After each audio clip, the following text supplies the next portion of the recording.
और शुरू करते हैं न्यूज पथ पर सफर। सबसे पहले ऐसी तस्वीरें जिनका जिक्र सरेराह है। ये तस्वीरें सुर्खियों में भी है और सोशल मीडिया पर भी। इनसे आपका बाखबर होना बेहद जरूरी है, क्योंकि चौराहे पर इन्हीं की चर्चा है। आजादी के अमृत महोत्सव के तहत सीआरपीएफ की 75 महिला बाइकर्स को दिल्ली से छत्तीसगढ़ के जगदलपुर रवाना किया गया। केंद्रीय मंत्री मीनाक्षी लेखी ने इसे हरी झंडी दिखाई। यात्रा का मकसद छत्तीसगढ़ में नक्सल प्रभावित इलाके की महिलाओं को महिला सशक्तिकरण का संदेश देना है। ये यात्रा 25 मार्च तक चलेगी, जिसमें कुल 1848 किलोमीटर से ज्यादा का सफर तय किया जाएगा। सीआरपीएफ करीब 2 दशक से देश के नक्सल प्रभावित इलाकों में तैनात है। नागपुर की जोया शेख ने विदेशी धरती पर देश का नाम रोशन किया। उन्होंने बुल्गारिया की सोफिया में आयोजित मिसेस यूनिवर्स पेजेंट में तीसरा स्थान हासिल किया। इसी प्रतियोगिता में उन्हें कुल 4 पुरस्कारों से सम्मानित किया गया। ये प्रतियोगिता हाल ही में आयोजित हुई, जहां से अब जोया स्वदेश लौट आई हैं। अपनी इस सफलता पर उन्होंने खुशी जताई। अभिनेत्री शिल्पा शेट्टी ने मुंबई में कुछ महिला पुलिस अधिकारियों को सम्मानित किया। ये अधिकारी निर्भया स्क्वाड से जुड़ी हैं। इस खास मौके पर शिल्पा शेट्टी ने कहा कि महिलाएं हमेशा से मजबूत रही हैं और हर क्षेत्र में आगे हैं। मध्य प्रदेश के ग्वालियर के चिड़ियाघर से गुड न्यूज आई। यहाँ के गांधी प्राणी उद्यान में दुर्गा बाघिन ने 2 बच्चों को जन्म दिया। फिलहाल इन्हें 40 दिनों की खास निगरानी में रखा गया है। इसके बाद सैलानियों को इनके दीदार का मौका मिलेगा।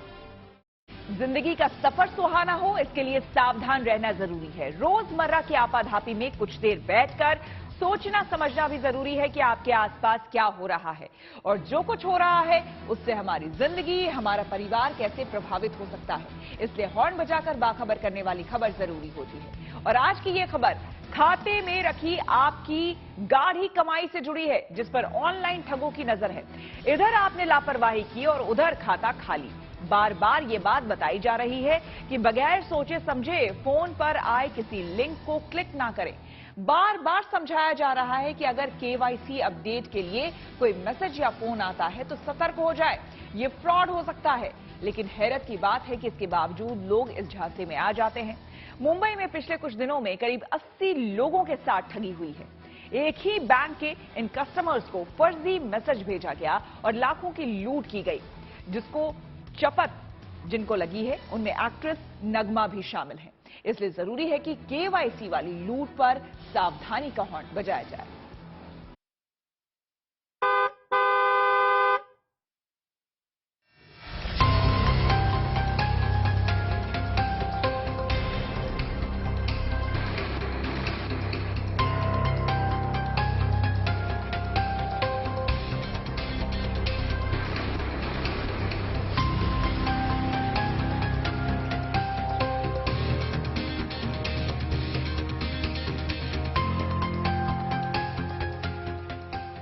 आम आदमी हो या खास, या फिर नगमा जैसी जानी मानी एक्ट्रेस ही क्यों ना हो, साइबर क्रिमिनल के निशाने पर सभी हैं।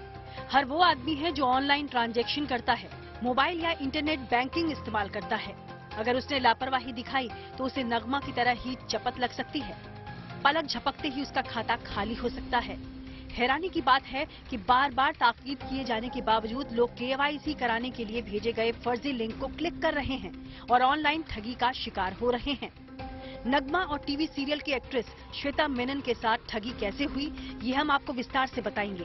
लेकिन पहले आपको ये बता दें कि मुंबई में केवाईसी वाले मैसेज भेजकर 80 से ज्यादा लोगों के खाते से पैसे उड़ा लिए गए हैं। ये फ्रॉड कहीं भी हो सकता है, किसी के साथ भी हो सकता है।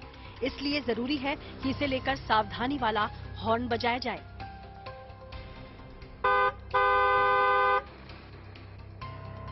चलिए आपको पहले बताते हैं एक्ट्रेस नगमा के साथ ठगी कैसे हुई।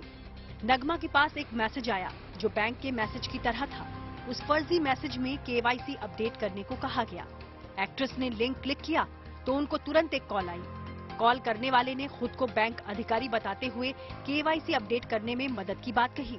इसके बाद उसने नगमा के फोन का रिमोट एक्सेस हासिल कर लिया और इंटरनेट बैंकिंग में लॉगिन कर एक खाता जोड़ा। ये देखते ही देखते 1 लाख रुपए ट्रांसफर कर लिए। लेकिन पिछले कुछ दिनों में ऐसा सिर्फ नगमा के साथ ही नहीं हुआ। टीवी एक्ट्रेस श्वेता मेनन को भी केवाईसी का मैसेज मिला और उनको 57,000 रुपए की चपत लग गई। थर्सडे मुझे एक अननोन नंबर से एक मैसेज आया जिसमें लिखा था your bank account has been blocked, please update your pan card, और उस पर एक लिंक था। मैंने जब वो लिंक प्रेस किया तो उसने मुझे मेरे नेट बैंकिंग पेज पे लेकर गया, और वहाँ पे मैंने जब PAN card details fill up किया तो मुझे एक OTP आया, और वो OTP अपने आप उस पर चला गया और मेरे अकाउंट से 57,000 गायब हो गया। तब मुझे समझ में आया कि कुछ तो गड़बड़ हो रही है, और मैंने वो पेज बंद कर दिया। लेकिन ऑब्वियसली तब तक it was too late and 57,000 जा चुके थे। नगमा और श्वेता जैसी सेलिब्रिटीज के साथ हुई ठगी के बाद ये मामला सुर्खियों में आ गया है। लेकिन आपको जानकर हैरानी होगी कि पिछले 10 से 12 दिनों में मुंबई में 80 लोगों के साथ ऑनलाइन ठगी की गई है, जिसमें हर आदमी से 5,000 से 1 लाख रुपए की लूट की गई। दिलचस्प बात ये कि सभी को एक ही प्राइवेट बैंक का मैसेज मिला और सभी ने KYC अपडेट करने वाले लिंक को क्लिक किया। मुंबई पुलिस क्राइम ब्रांच को हाल ही में ये पता चला है कि कुछ फ्रॉडस्टर्स बैंक के नाम का SMS आपको भेज रहे हैं। उसमें आपका बैंक अकाउंट ब्लॉक हो जाएगा, आप तुरंत पैन कार्ड उसको अटैच कर लीजिए, ये बोल के एक SMS भेज देते हैं। ये SMS इंग्लिश में है, कुछ बैंक का नाम ले लेते हैं, और उसके बाद में जैसे आपको ये लिंक पे क्लिक करते हैं तो उसके बाद में एक फर्जी पेज ओपन होता है बैंक का, जिस पे आपका जो सेंसिटिव इंफॉर्मेशन है, फाइनेंशियल सेंसिटिव इंफॉर्मेशन, जिसमें यूज़र आईडी हो, आपका पासवर्ड हो, आपका डिटेल बैंक का अकाउंट नंबर हो, MPIN हो, ये सारे पूछ लेते हैं। इसके वजह से जैसे आपने अकाउंट का फॉर्म भर लिया, उसके बाद में जो क्रिमिनल है उसके पास में पूरी इंफॉर्मेशन चली जाती है और आपके अकाउंट से पैसे निकाल लेते हैं। 10 से 12 दिनों में इतने ज्यादा लोगों के साथ ऑनलाइन ठगी के मामले सामने आए तो हड़कंप समझ गया। सभी मामलों को मुंबई साइबर पुलिस देख रही है। हालांकि अभी तक आरोपियों की पहचान नहीं हो पाई है, लेकिन पुलिस ने एडवाइजरी जारी कर दी है, जिसमें OTP या बैंक से जुड़ी जानकारी शेयर करने से साफ मना किया गया है। यूजर आईडी है, बैंक का अकाउंट नंबर है, आपका पासवर्ड है, आपका OTP है, आपका MPIN है, ये सारे चीजें आप कौन सी भी वेबसाइट पे या किसी भी आदमी को मत भेजिए।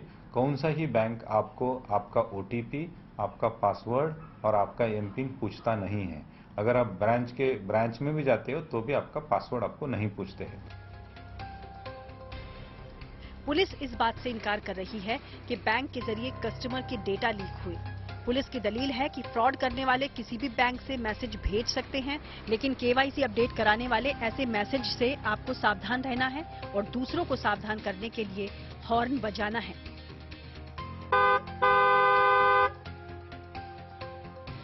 मुंबई से दीपेश त्रिपाठी के साथ bureau report, good news today.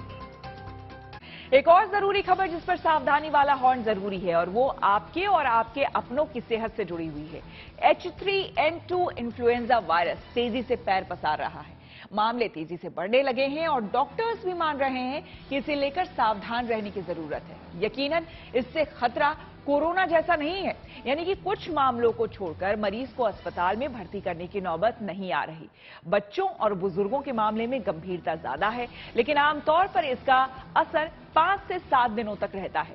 लेकिन डॉक्टर्स का मानना है कि H3N2 से बचाव जरूरी है और बचाव का तरीका हूबहू कोरोना जैसा है, यानी कि भीड़ भाड़ में मास्क और सोशल डिस्टेंसिंग।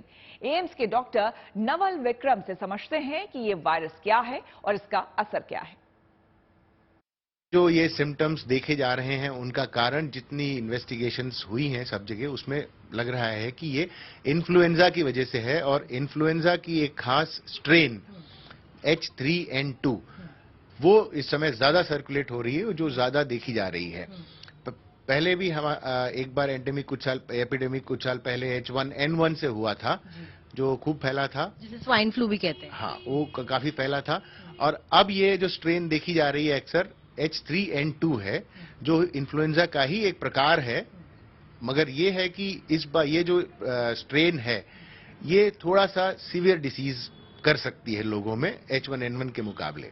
अभी तक जो एक्सपीरियंस हमारा रहा है, मैं आंकड़ों के बारे में नहीं बता सकता ठीक से, मगर एक्सपीरियंस जो रहा है, हॉस्पिटलाइजेशन हुए हैं मगर किसी भी पेशेंट को वेंटिलेटरी सपोर्ट की जरूरत इस पे पड़ी नहीं है, क्योंकि सीवियर निमोनिया अगर होता है तो वेंटिलेटरी सपोर्ट की जरूरत पड़ती है, मगर जैसा कोविड में देखा गया था कि ज्यादा था, उस तरह की सीवियरिटी नहीं देखी जा रही है इसमें अभी तक। वेंटिलेटर नहीं तो ऑक्सीजन सपोर्ट की जरूरत पड़ रही है क्या पेशेंट्स को? जी, ऑक्सीजन सपोर्ट की है, जो सीवियर आ रहे हैं उनको इनिशियली ऑक्सीजन सपोर्ट की जरूरत पड़ रही है, मगर वो बहुत ही माइल्ड ऑक्सीजन सपोर्ट की जरूरत पड़ रही है। बच्चे, बुजुर्ग और वो लोग जो कि गंभीर रूप से बीमार हैं, उनके लिए इन्फ्लुएंजा खतरनाक साबित हो सकता है। आपको बता दें, इसलिए खांसी, सर्दी या फिर बुखार को अभी हल्के में लेना ठीक नहीं है। सिर दर्द या फिर बदन दर्द के लिए मेडिकल स्टोर से दवा लेकर खा भी ले तो कम से कम बुखार और लंबी खांसी के मामले में डॉक्टर से सलाह जरूर ले। सांस लेने में तकलीफ हो, बहुत ज्यादा उल्टी हो या फिर बुखार और खांसी रिपीट होने लगे तो डॉक्टर से तुरंत आप मिले। आपको बता दें, और जब तक इस वायरस का असर है, बुजुर्ग खास तौर पर सावधान रहे। इसके अलावा जो अस्थमा के मरीज हैं या जिन्हें दिल की कोई बीमारी है, उन्हें भी सतर्क रहने की जरूरत है। जिन्हें किडनी प्रॉब्लम है, उनको इन्फेक्शन से खास तौर पर बचना है। गर्भवती महिलाओं को भी एहतियात बरतने की जरूरत है, और उन्हें भी जो कि डायलिसिस पर है। असल में H3N2 इन्फेक्शन की कोई दवा नहीं है। इसकी वजह से जो समस्या होती है, डॉक्टर उसकी दवा देते हैं। इसलिए बचाव बेहद जरूरी है। ये क्योंकि ड्रॉपलेट से फैलती है ये बीमारी, तो इसका बचाव भी वही सेम है। अगर आप किसी भीड़ भाड़ वाले जगह पे हों तो आप मास्क लगा के रखें, तो आप उससे लोगों से एक्सपोज होने से बच सकते हैं। मगर ये भी हाईली इन्फेक्शियस है, ड्रॉपलेट की वजह से है, तो जो स्प्रेड होने का तरीका बिल्कुल कोविड के जैसा ही है। इसीलिए बचाव भी इसका कोविड के जैसा है। जैसे मास्क लगाइए तो आप इससे बच सकते हैं। खास तौर से अगर आपको कोई और बीमारियां हैं, जैसे आपको हार्ट डिजीज है, डायबिटीज है, या आप कैंसर पीड़ित हैं, कीमोथेरेपी चल रही है, या आपको ऑलरेडी लंग्स की प्रॉब्लम है, अस्थमा, COPD, या ऑलरेडी और कोई लंग की प्रॉब्लम या इस तरह की है, तो फिर आप इसका खास ध्यान रखिए कि आप मास्क लगा के रखिए। आप भीड़ भाड़ वाली जगह में जाने से बचें, और ऐसे लोगों से बचें जिनको इनके सिम्टम नजर आ रहे हों। विद इन 48 आवर्स सिम्टम शुरू होने के अगर आप शुरू कर दें एंटीवायरल, जैसे टैमीफ्लू या ओसेल्टामिवीर जो कॉमन दवाई है, उससे देखा गया है कि उससे आपके कुछ हद तक सिम्टम्स के ड्यूरेशन और सीवियरिटी दोनों कम हो सकते हैं, तो वो शुरू कर सकते हैं। मगर एंटीबायोटिक का इसमें कोई रोल नहीं है। आप एंटीबायोटिक अपने मन से कोई ना लें जब तक डॉक्टर ना एडवाइस करें। मनीष सिसोदिया ने ईडी की गिरफ्तारी के बाद देश के नाम चिट्ठी लिखी है। चलिए आपको सीधे लिए चलते हैं न्यूज एक्सप्रेस वे पर, जहां पर देश से जुड़ी कुछ और जरूरी खबरें आपका इंतजार कर रही है। दिल्ली के पूर्व डिप्टी सीएम मनीष सिसोदिया को सीबीआई के बाद अब ईडी ने गिरफ्तार कर लिया। सिसोदिया की गिरफ्तारी पर सीएम केजरीवाल ने सवाल उठाए और कहा कि उन्हें जमानत मिल जाती, लेकिन ईडी ने एक दिन पहले ही गिरफ्तार कर लिया। इससे पहले ईडी ने सिसोदिया से दिन में दोबारा तिहाड़ जेल में पूछताछ की। उधर सिसोदिया और सत्येंद्र जैन की जगह केजरीवाल सरकार में 2 नए मंत्रियों ने शपथ ले ली। आतिशी और सौरभ भारद्वाज को उपराज्यपाल ने पद और गोपनीयता की शपथ दिलाई। उधर ये कमान मिलने पर नए मंत्रियों ने खुद को भरत बताया और कहा कि वो वैसी ही भूमिका में रहेंगे जैसे राम के वनवास जाने पर भरत ने निभाई थी। जयपुर में पुलवामा हमले के शहीदों की पत्नियों का धरना 10वें दिन भी जारी रहा। ये सभी सचिन पायलट के घर के बाहर धरना दे रही हैं। इनमें कुछ ने अपने रिश्तेदारों को नौकरी देने की मांग उठाई है, साथ ही वो सीएम गहलोत से मिलकर अपनी बात रखना चाहती हैं। त्रिपुरा में शपथ लेने वाली नई कैबिनेट ने पहली बैठक की। इसमें मुख्यमंत्री माणिक साहा और 8 मंत्री शामिल हुए। इस दौरान कैबिनेट बैठक में सरकार की प्राथमिकताओं पर चर्चा की गई। नागालैंड में जेडीयू ने अपनी प्रदेश इकाई को भंग कर दिया। दरअसल उसके एकमात्र विधायक ज्वेंगा सेब ने भी सरकार को समर्थन का ऐलान कर दिया था, लेकिन जेडीयू का कहना है कि विधायक ने पार्टी से बिना पूछे ऐसा किया। दिल्ली और एनसीआर में लगातार दूसरे दिन बारिश हुई। इस दौरान कुछ जगहों पर तेज हवाएं भी चली। उधर हिमाचल प्रदेश में भी तेज बारिश हुई, जिससे तापमान में गिरावट दर्ज की गई। नेपाल में नया राष्ट्रपति चुन लिया गया। रामचंद्र पौडेल वहां के नए राष्ट्रपति होंगे। उन्होंने चुनाव में सुभाष चंद्र नेम्बांग को हराया। रामचंद्र पौडेल को नेपाली कांग्रेस समेत 8 दलों के गठबंधन ने समर्थन दिया। खबरों के एक्सप्रेसवे से आगे रुक करते हैं और सियासी ढाबे का आपको हम यहां पर लिए चलते हैं, जहां पर आज की सबसे दिलचस्प खबर मौजूद है। अहमदाबाद में भारत और ऑस्ट्रेलिया के बीच चौथा टेस्ट मैच खेला जा रहा है, लेकिन मैच शुरू होने से पहले प्रधानमंत्री मोदी और ऑस्ट्रेलिया के प्रधानमंत्री स्टेडियम पहुंचे। इस तरह दोनों देशों के बीच संबंधों को और मजबूती मिली। लेकिन जहां बीजेपी ने इसे क्रिकेट कूटनीति बताया, वहीं कांग्रेस ने हमला बोल दिया।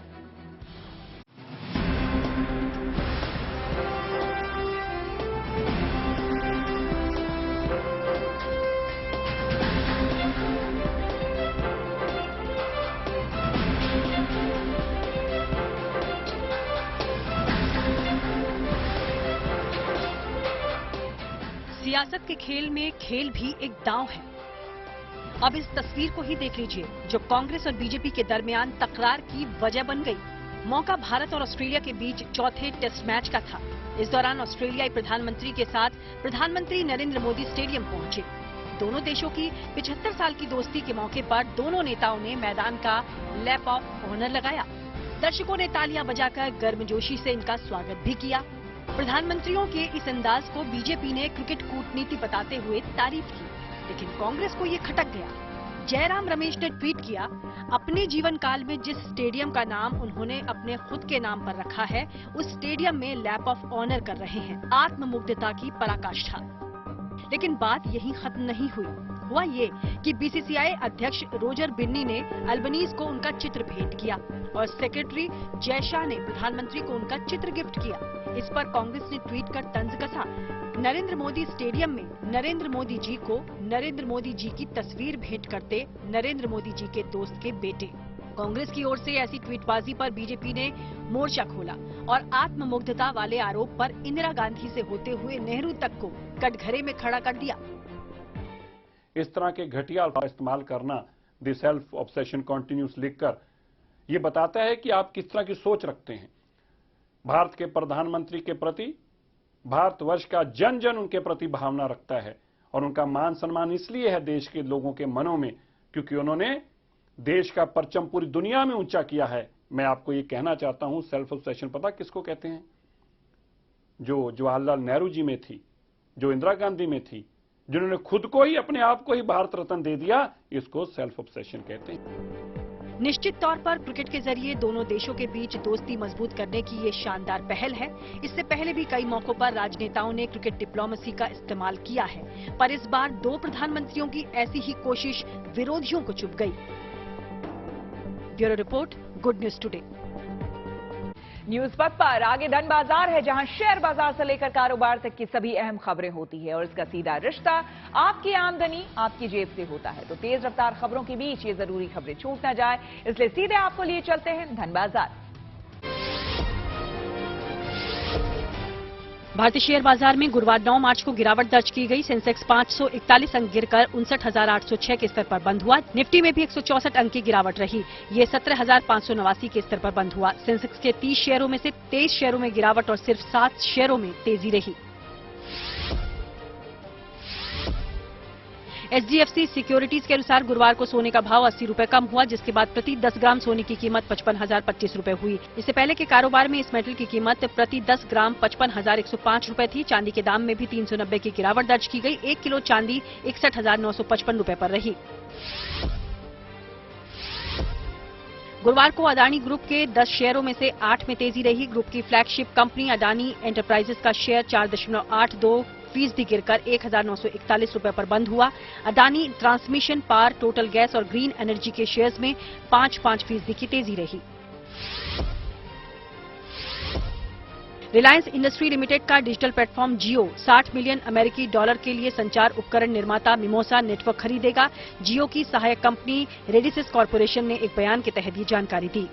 और अब रुक करते हैं प्रगति मार्ग का, जहां ऐसी खबरें हैं जो कि देश की तरक्की, प्रगति और लोगों की काबिलियत दिखाती है। और आज बात एक ऐसे बच्चे की जो गजब की क्रिएटिविटी जिसमें देखने को मिली। जो चौंका देगा आपको। दरअसल हैदराबाद में 1.5 साल के बच्चे ने बगैर ब्रश के ऐसी ऐसी नायाब पेंटिंग्स बनाई है जिसकी चर्चा 7 समंदर पार भी होने लगी है और उसे विलक्षण बच्चे का खिताब मिला है। देखिए।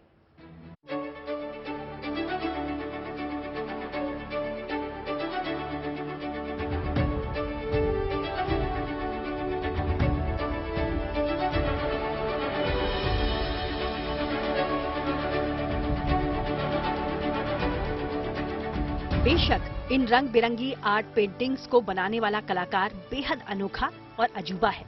बड़े बड़े लोग जहां ऐसी कलाकारी दिखाने के लिए निरंतर ट्रेनिंग और प्रैक्टिस करते हैं, वहीं इस कला को बेहद आसानी और क्रिएटिविटी के साथ 1.5 साल का ये छोटा सा बच्चा बिना ब्रश की मदद के उकेर रहा है। इसे गॉड गिफ्ट ही कहा जाएगा कि अरहान साई गौरी शेट्टी ने 43 तकनीक से 50 कंटेम्पररी फ्लूइड आर्ट बनाई, जिसके बाद अरहान को world book of record London की तरफ से चाइल्ड प्रोडिगी यानी विलक्षण बच्चे का खिताब मिला। We found this guy to be so artistic. When we submitted these entries to the World Book of Record, they were like stunned. They were like, how can such a young kid do so many paintings? They wanted full details of the raw footage of every painting he's done. So for all the 15 paintings, we submitted the raw footage, because unless and until someone sees the video of what he's doing, they can't believe that the kid has done this painting.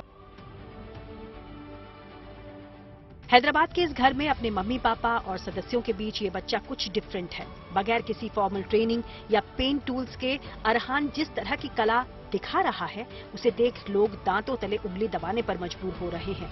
अभी जुबान से सही शब्द भी नहीं फूटे हैं। ये हुनरमंद बच्चा अपने नेचुरल टैलेंट से हर किसी को इम्प्रेस कर रहा।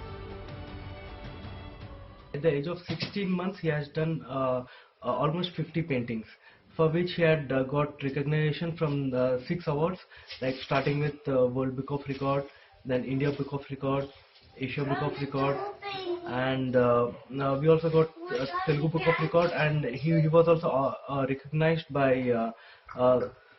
Super Kid and Wonder Books. आज बिना ब्रश के फ्लूइड पेंटिंग बनाते हुए अरहान अपने नेचुरल टैलेंट और क्रिएटिविटी से और बच्चों के लिए इंस्पिरेशन बना है।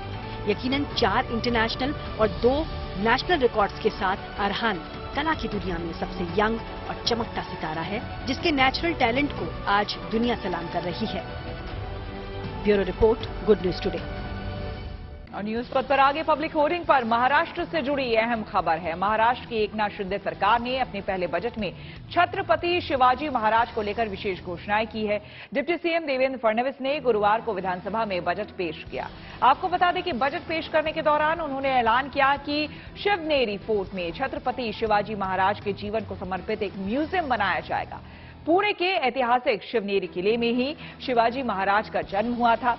महाराष्ट्र का वित्त मंत्रालय संभालने वाले फडणवीस ने कहा है कि राज्य सरकार ने छत्रपति शिवाजी से जुड़े किलों के रखरखाव के लिए 300 करोड़ के फंड का प्रावधान किया है।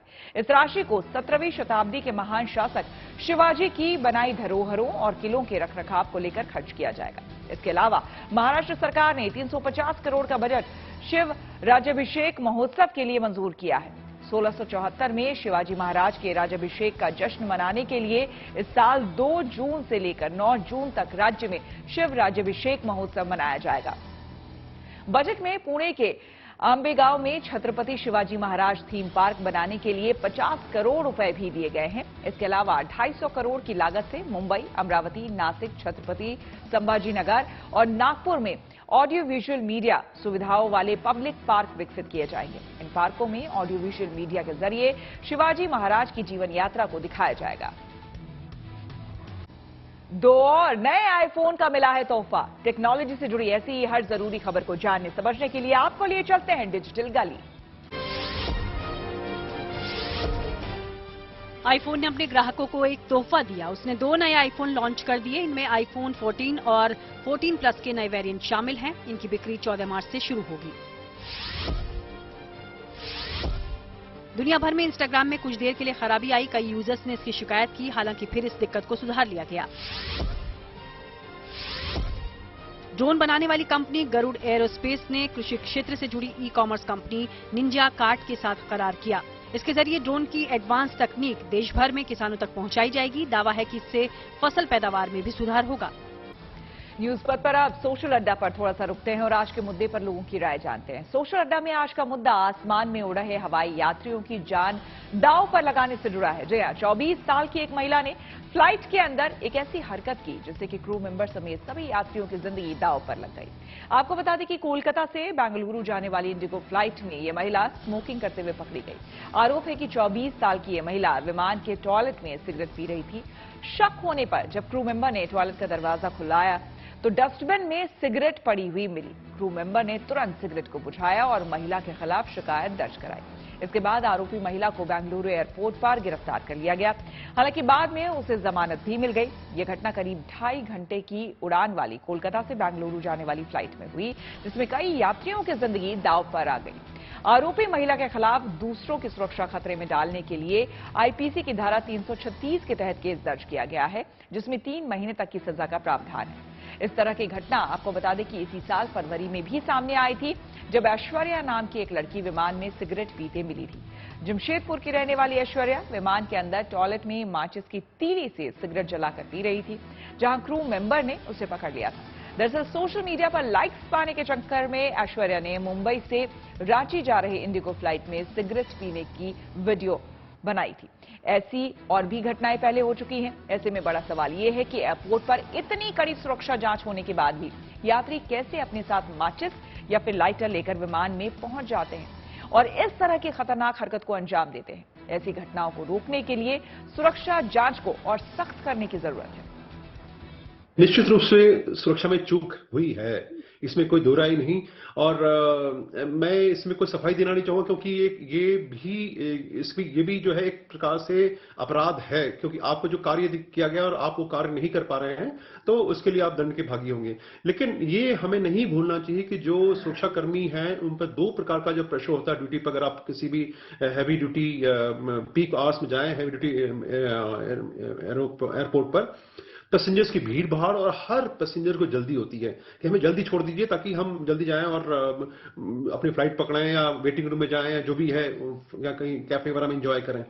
तो एक तो ये प्रेशर होता है पैसेंजर। दूसरा जो प्रेशर है वो ये है कि कई सारी चीजें चक्कर में होती हैं, तो उसमें ये चूक हो सकती है। लेकिन जैसे मैंने कहा कि अपराध है, ये अपराध है, इसमें कोई शक नहीं। और निश्चित रूप से वो सुरक्षाकर्मी के विरुद्ध जो है वो अनुशासनात्मक कार्रवाई अवश्य की जाएगी, इसमें कोई दो राय नहीं। क्योंकि जो मेरा कार्यकाल रहा है एयरपोर्ट, दिल्ली एयरपोर्ट पर joint control and analysis centre पर, तो हम लोग बहुत ही सख्ती से इन सब चीजों को देखते थे, क्योंकि अगर सख्ती नहीं बरती जाएगी तो उसके जो है दूरगामी जो है दुष्परिणाम होंगे। आज हम एक सामाजिक मुद्दे को आपके सामने लाना चाहेंगे, जिसमें एक बहुत ही अजीबोगरीब मामला सामने आया है, जिसमें एक लड़की ने कोलकाता से बेंगलुरु की फ्लाइट के अंदर ही है वो सिगरेट पी है, जिसकी वजह से बहुत से जो पैसेंजर्स हैं उनकी लाइफ रिस्क पर थी। चंडीगढ़ के लोगों का इस पूरे मामले को लेकर क्या कहना है? क्या इतनी एडिक्शन होती है कि किसी की भी लाइफ है वो रिस्क में डाली जा सकती है? ज्यादा बात करने के लिए इस वक्त चंडीगढ़ के लोग हमारे तो उन्हीं से बात कर लेते हैं।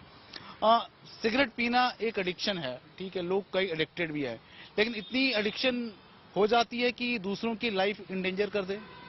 देखिए ललित जी, आपके चैनल के माध्यम से मैं दर्शकों को पहले को नमस्कार बोलूंगा। और सिगरेट का अगर आप देखें तो जब हमारे बचपन में लोग ऐसा करते थे तो हमारे पेरेंट्स सिगरेट के लिए सबसे ज्यादा मना करते थे, क्योंकि ये इसकी एक तो क्रेविंग बहुत ज्यादा होती है और एक बहुत इजी है इसको पीने के लिए, और 2-4 मिनट का समय लगता है। और जो आज की युवा प्रणाली है वो अब इसकी इतनी एडिक्टेड हो गई है, क्योंकि वो रेप पार्टीज वगैरह जो करते हैं, जैसे ये बंगलौर का इशू सामने आया है, तो इसके पीछे कहीं ना कहीं ये चीज छुपी हुई है। जो बंदे इसके साथ दूसरा नशा करते हैं उनको क्रेविंग उसकी कई हजार गुना ज्यादा बढ़ जाती है। नहीं तो अदरवाइज हमारे जैसे इंडिया में कोई भी फ्लाइट का जो टाइम है, कोई भी 2-2.5 घंटे से ऊपर नहीं है टाइम एक डेस्टिनेशन से दूसरे डेस्टिनेशन पर जाने का। अगर आप उसको भी नहीं कंट्रोल कर पाते, हम भी सिगरेट पी हुई है, हमने भी अपनी लाइफ में, अभी भी कई बार कई पीनी पड़ जाती है, बट इतना तो कंट्रोल इंसान को होना चाहिए कि अपने होते हुए औरों की जान को हम रिस्क में ना लें। बिल्कुल। क्या इतनी एडिक्शन होती है सिगरेट की? सर एडिक्शन होनी चाहिए, मैं अपने शौक होता है, बट लोगों की लाइफ रिस्क में डाल के नहीं होना चाहिए। ये गलत बात है उसकी लड़की की। अगर अपना हुआ तो पहले भी बने हुए हैं वहाँ पे, स्मोकिंग रूम बने हुए हैं, वहाँ पे पी लेते, पर वो रिस्क लिया उसने, बड़ा गलत है जी। अच्छा, उसमें औरों की लाइफ देखो ना, 150 पैसेंजर होता है बीच में, तो कोई प्रॉब्लम हो जी तो क्या करेंगे। ठीक है, तो इस तरह के मामलों में क्या कड़ी से कड़ी सजा होनी चाहिए, क्या लगता है आपको? मेरा मानना है कि इस तरीके का अगर कोई भी कदम उठाता है तो उसको कड़ी से कड़ी सजा देनी चाहिए, क्योंकि लोगों का जान का रिस्क है इसके अंदर, और सिगरेट पीना ठीक बात नहीं है। और भारत के लिए तय कर दिया गया है नए अमेरिकी राजदूत का नाम। सीधे आपको लिए चलते हैं न्यूज एक्सप्रेस वे पर, जहां पर विदेश से जुड़ी कुछ और जरूरी खबरें कर रही हैं आपका इंतजार। एरिक गर्सिटी भारत में अमेरिकी राजदूत हो सकते हैं। अमेरिकी सीनेट की एक समिति ने उनके नामांकन को मंजूरी दे दी। अब सीनेट के फ्लोर पर आखिरी वोटिंग होगी। एरिक लॉस एंजलिस के मेयर रहे हैं। 2 साल से भी ज्यादा समय से भारत में कोई स्थायी अमेरिकी राजदूत नियुक्त नहीं है। पाकिस्तान में पूर्व आईएसआई प्रमुख पर सियासत गर्मा गई। दरअसल पाकिस्तान मुस्लिम लीग नवाज के नेता मरियम शरीफ ने retired lieutenant general Faiz Hamid के कोर्ट मार्शल करने की अपील की। हालांकि इमरान खान की पार्टी पाकिस्तान तहरीक-ए-इंसाफ ने कहा कि मरियम और उनके पिता नवाज शरीफ सिर्फ हमीद को इसलिए निशाना बना रहे क्योंकि नवाज ने जनरल बाजवा के साथ इमरान को सत्ता से हटाने के लिए समझौता किया था, जबकि नवाज पहले बाजवा के खिलाफ भी कार्रवाई की मांग करते रहे हैं। हाल ही में मरियम ने आरोप लगाया था कि उन्हें और नवाज शरीफ को फर्जी मामलों में फंसाने की साजिश हमीद ने ही रची थी और इसी मामले में हमीद के खिलाफ मुकदमा दायर किया गया था।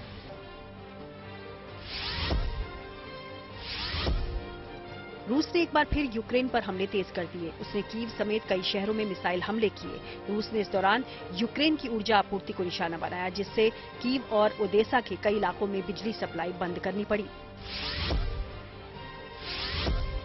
United Nations human rights council ने ब्रिटेन के प्रधानमंत्री ऋषि सुनक के फैसले का विरोध किया। दरअसल सुनक सरकार जल्द ही अवैध प्रवासी बिल लाने की तैयारी में है ताकि ब्रिटेन में आने वाले अवैध प्रवासियों पर रोक लगाई जा सके, लेकिन इसी बिल का विरोध भी शुरू हो गया है। यूएनएचआरसी ने इस बिल का विरोध किया और इसे अंतर्राष्ट्रीय कानूनों का उल्लंघन बताया। उत्तर कोरिया को लेकर अमेरिका ने एक बार फिर चौंकाने वाली बात दुनिया के सामने रखी। अमेरिकी खुफिया रिपोर्ट के अनुसार उत्तरी कोरिया के तानाशाह किम जोंग उन अपने परमाणु अभियान के लिए क्रिप्टो करेंसी चुराने में लगे हैं। स्नेह राणा महिला आईपीएल के पूरे सीजन के लिए बन गई है कप्तान। चलिए आपको सीधे ये चलते हैं खेल चक्कर, जहां पर खेल जगत से जुड़ी कुछ और जरूरी खबरें आपका इंतजार कर रही हैं। टीम इंडिया के साथ चौथे टेस्ट मैच में ऑस्ट्रेलियाई टीम ने अपनी पहली पारी में संभल कर शुरुआत की। मैच के पहले दिन का खेल खत्म होने तक ऑस्ट्रेलिया ने 4 विकेट पर 255 रन बना लिए। इस दौरान भारत की ओर से मोहम्मद शमी ने 2 विकेट झटके तो आर अश्विन और रविंद्र जडेजा ने 1-1 विकेट हासिल किया। वहीं ऑस्ट्रेलियाई टीम की ओर से उस्मान ख्वाजा ने 104 रन बनाए। वो खेल खत्म होने तक नॉट आउट रहे। उनके साथ कैमरन ग्रीन भी 49 रन बनाकर क्रीज पर डटे हुए हैं। मेजबान बांग्लादेश ने पहले टी20 मैच में इंग्लैंड को 6 विकेट से मात दी। इस मैच में इंग्लैंड की टीम ने 20 ओवर्स में 6 विकेट के नुकसान पर 156 रन बनाए, जिसके बाद बांग्लादेश की टीम ने 18वें ओवर में ही ये लक्ष्य हासिल कर लिया। इससे पहले बांग्लादेश ने तीसरे और आखिरी वनडे में भी जीत हासिल की थी। ऑलराउंडर स्नेह राणा को महिला आईपीएल के पूरे सीजन के लिए गुजरात जायंट्स टीम का कप्तान बनाया गया। उन्हें बेथ मूनी की जगह ये जिम्मेदारी सौंपी गई, जो कि चोट की वजह से आईपीएल से बाहर हो गईं। मूनी को मुंबई इंडियंस के खिलाफ टूर्नामेंट के पहले मैच में बल्लेबाजी करते हुए चोट लग गई थी।